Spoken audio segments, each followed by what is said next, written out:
আমন্ত্রণ দীপ্ত সংবাদে, আপনাদের সাথে আছি আমি ইয়াসমিন সুমনা। জ্বালানি তেল সংকটের তীব্র প্রভাব পড়েছে পরিবহন খাতে। দেশের বিভিন্ন এলাকায় বন্ধ হওয়ার পথে যানবাহন চলাচল। অভ্যন্তরীণ রুটের পাশাপাশি দূরপাল্লার পরিবহন চলাচল বন্ধ রেখেছেন কিছু রুটের মালিকরা। বরগুনা সদর উপজেলার একমাত্র পাম্প এস&বি ফিলিং স্টেশনে জ্বালানি তেলের তীব্র সংকটে ভোগান্তিতে পড়েছেন মোটরসাইকেল চালক সহ দূর দূরান্তে যাতায়াত করা বিভিন্ন শ্রেণী পেশার মানুষ। পটুয়াখালীতে 15 দিন ধরে অভ্যন্তরীণ রুটের বেশ কিছু বাস বন্ধ রয়েছে। সড়কে কমেছে মোটরসাইকেল সহ গণপরিবহন চলাচল। একই চিত্র নওগাঁতেও। পেট্রোল, অকটেন ও ডিজেল চালিত অনেক যানবাহন চলাচল বন্ধ হয়ে গেছে। এছাড়া জমিতে সেচ দিতে, জেনারেটর চালাতে ও অন্যান্য জরুরি কাজের জন্য চাহিদা অনুযায়ী ডিজেল না পাওয়ায় দুর্ভোগে পড়েছেন সংশ্লিষ্টরা।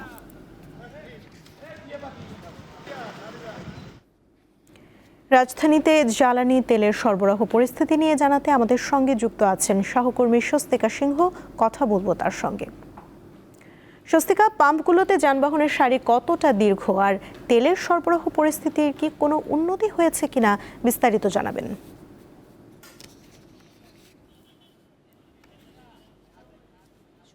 দিন যত সামনের দিকে এগিয়ে যাচ্ছে ঠিক ততই কিন্তু রাজধানী সহ সারা বাংলাদেশের চিত্রটা একই ভাবে ধরা দিচ্ছে এবং তেলের যে ভোগান্তি সেই ভোগান্তি কিন্তু বাড়ছে। কারণ সাধারণ যারা রয়েছে, যারা আসলে রাইড শেয়ার করেন বা প্রতিদিন তাদের প্রয়োজনে আর কি তেল ব্যবহার করে থাকেন, তাদের জন্য আসলে এই সমস্যা এবং এই ভোগান্তি আসলে চরমে গিয়ে দাঁড়িয়েছে। কারণ আমরা আসলে তেজগাঁয়ের সাউদান যে তেলের পাম্পটি রয়েছে এই মুহূর্তে সেই পাম্পটিতে রয়েছে এবং এই পাম্পটিতে কিন্তু যারা ফিলিং স্টেশনের কর্তৃপক্ষ রয়েছে তারা কিন্তু বলছেন যে তাদের যে তেলের গাড়ি, সেই তেলের গাড়ি কিন্তু নারায়ণগঞ্জ থেকে তেল নিয়ে তারা এই রাজধানীতে এই সাউদান পাম্পটিতে আসবে। আসার পরে কিন্তু তারা এখানে যারা তেল নেওয়ার জন্য সবসময় লম্বা লাইনে দাঁড়িয়ে থাকেন এবং এখনও দাঁড়িয়ে আছেন, তারা কিন্তু তারপরে তাদেরকে তেল দিতে পারবেন।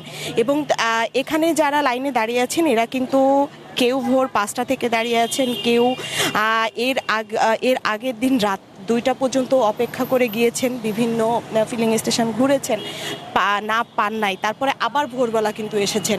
এবং এই যে লম্বা লাইন, এই লম্বা লাইন কিন্তু রাস্তার দুই পাশেই রয়েছে এবং দুই পাশে কিন্তু এই লাইন কিন্তু একেবারে যদি বলা চলে যে ঠিক এই 7 রাস্তা পেরিয়ে যত দূর চোখ যায় ঠিক তত দূর পর্যন্ত কিন্তু এই লাইন দাঁড়িয়েছে। এবং এখানে কিন্তু যারা রয়েছেন তারা কিন্তু বলছেন যে যারা রাইড শেয়ার করেন তারাও কিন্তু এই তেলের বিভিন্ন সময়ের এই অপেক্ষা এবং এই ঘাটতির জন্য তারা তাদের যে রাইড শেয়ারিংয়ের যে পেশা, সেই পেশায় তারা যেমন সমস্যা দেখা দিচ্ছে, ঠিক যেরকম আবার অনেকে রয়েছে কর্মজীবী, তারা তাদের অফিসে ঠিক মতন যেতে পারছেন না। আবার আজকে সরকারের ছুটির দিন হওয়ায় কিন্তু অনেকে মনে করেছিলেন যে আজকে হয়তো লম্বা লাইন হবে না বা যে কোনোভাবেই কিন্তু আজকে তারা একটু ঠিক আগে বা তেল নিতে পারবেন। বাট এখানে যখন এসেছেন তখন কিন্তু তারা আসলে সেই একই চিত্র দেখতে পাচ্ছেন। কারণ এখানের যারা কর্তৃপক্ষরা রয়েছে, কর্তৃপক্ষরা কিন্তু বলেছেন যে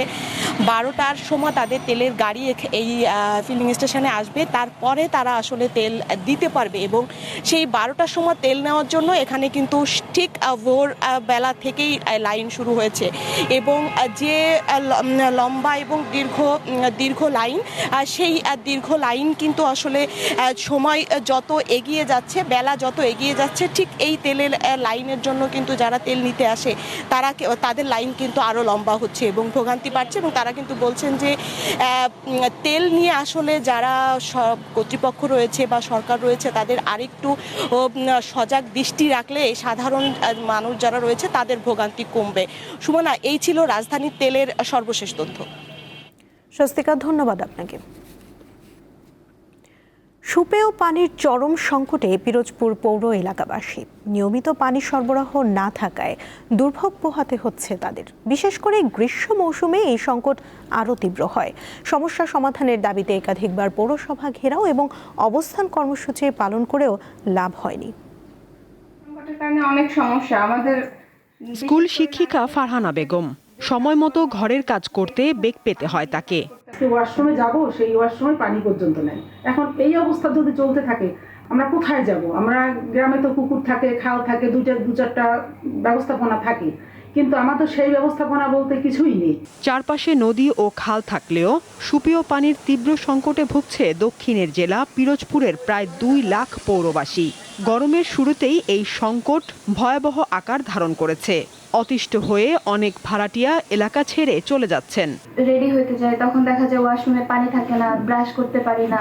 752 টাকা আমরা বিল দিই, আমাদের কোনো পানি দেয় না। খাল বারে পানি থাকে না, নদীতে পানি থাকে না, এই সমস্ত তো কাটা লাগে, না কাটলে কি পানি পাওয়া যাবে? বিলে কোনো মাপ নাই, কিন্তু পানিটা আমরা সঠিকভাবে পাইতেছি না, পানিটা আমরা সঠিকভাবে চাই। সমস্যা সমাধানে পৌরসভা ঘেরাও কর্মসূচি পালন করেও ফল পায়নি স্থানীয়রা। সবাই অনগ্রেডেড পৌরসভা হওয়া সত্ত্বেও পিরোজপুর জেলা কিন্তু দুর্নীতির জন্য আলোচনায় ছিল। যারা বিভিন্ন চেয়ারে অধিষ্ঠিত আছেন তাদেরকে দৃষ্টি আকর্ষণ করে বলছি, তারা আপনারা উদ্যোগ নেন। এটা কারো ব্যক্তিগত সমস্যা না, এটা সবার সমস্যা। কি কারণে পৌরবাসীর প্রয়োজনীয় পানি সরবরাহ করা যাচ্ছে না তার কারণ জানান এই কর্মকর্তা। শুষ্ক মৌসুমে সবসময় নদীতে পানি কম থাকে। এই নদীতে পানি কম থাকার কারণে আমরা পুকুরেও পানি, আমাদের রিজার্ভারের পানিটা কম পাই, উৎপাদন ক্ষমতা আরও কমে যায়, যেটা আছে এর থেকেও কমে যায়। আর যেহেতু অনেক পুরাতন, আমাদের মোটর বিভিন্ন যন্ত্রাংশ পুরাতন হতে উৎপাদন ক্ষমতা আগের থেকে আরও কমে গেছে। তা আমরা অচিরেই আরেকটা নতুন ট্রিটমেন্ট প্ল্যান্ট পাবো, আশা রাখি ফ্রান্স সরকারের সহায়তায়। তিনি জানান পিরোজপুরের পৌরসভা এলাকায় প্রতি ঘন্টায় 9 লাখ লিটার পানির চাহিদা থাকলেও উৎপাদন হচ্ছে মাত্র 3 লাখ লিটার পানি।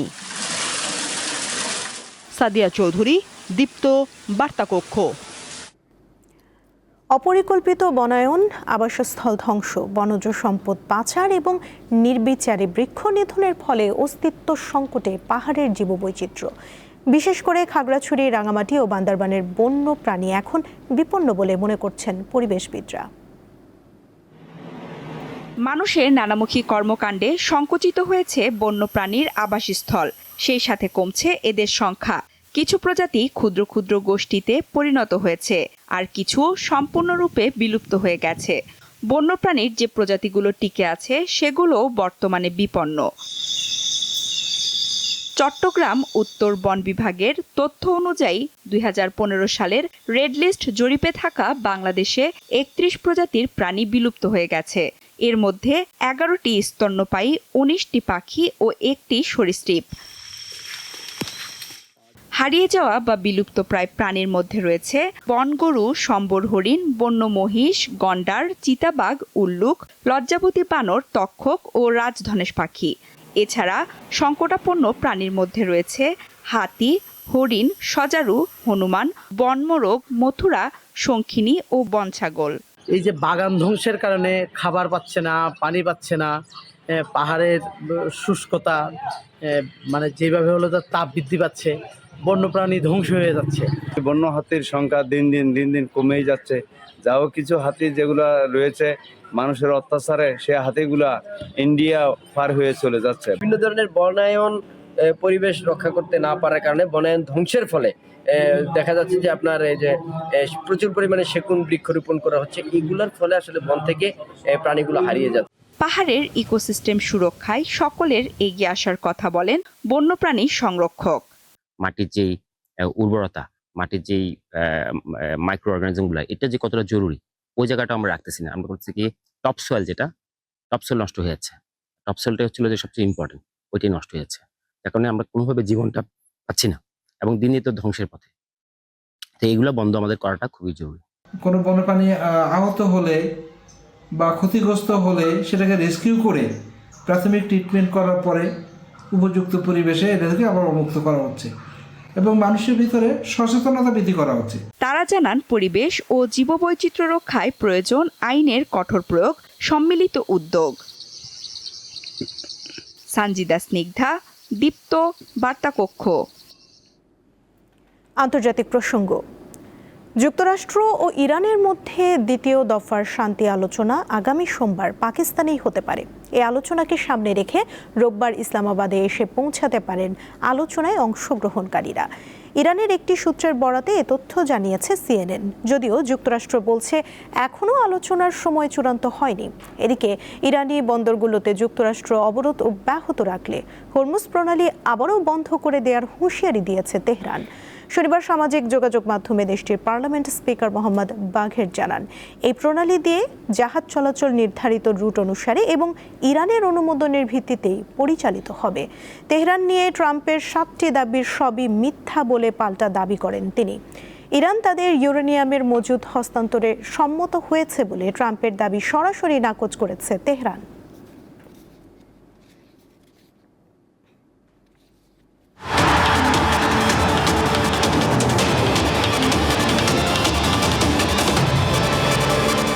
নড়াইলের কালিয়া উপজেলার ঐতিহ্যবাহী রঘুনাথপুর মাঠে স্থানীয় নবীন যুব সংঘের উদ্যোগে অনুষ্ঠিত হয়েছে ষাঁড়ের লড়াই। শুক্রবার দিনব্যাপী আয়োজিত এই প্রতিযোগিতা দেখতে সাধারণ মানুষের ঢল নামে। গ্রামীণ বাংলার ঐতিহ্যবাহী এই আয়োজনকে ঘিরে পুরো এলাকায় উৎসব মুখর পরিবেশে তৈরি হয়।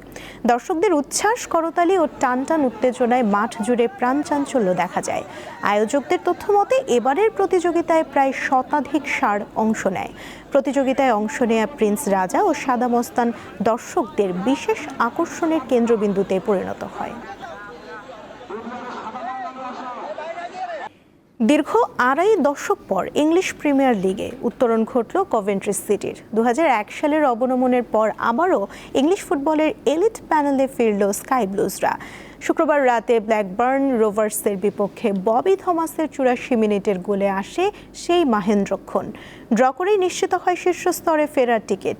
কোচ ফ্রাঙ্ক ল্যাম্পার্ড এই সাফল্যকে উৎসর্গ করেন ক্লাবের দুঃসময়ের কারিগরদের। 1992 সালে প্রিমিয়ার লিগের প্রতিষ্ঠাতা সদস্য হওয়া এই ক্লাবটি এখন প্রস্তুত আবারও বড় মঞ্চে লড়তে। আগামী মৌসুমে আবারও পরিচিত স্কাই ব্লু জার্সিতে প্রিমিয়ার লিগ মাতাবে কভেন্ট্রি সিটি।